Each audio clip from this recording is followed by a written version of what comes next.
বিশাল অপরাধী। কি অপরাধ করেছি?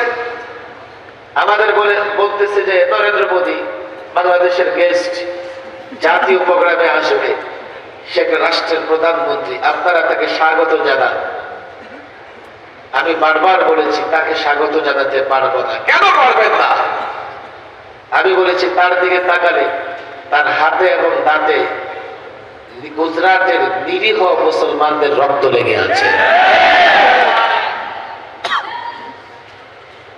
বাংলাদেশের পরিচয় তারা বদলে দিতে চেয়েছে। এই প্রজন্ম জানে না আমাদের কি পরিচয়। এই ভূখণ্ড পেয়েছি ইসলামের জন্য, এই ভূখণ্ড পেয়েছি ইসলামের জন্য।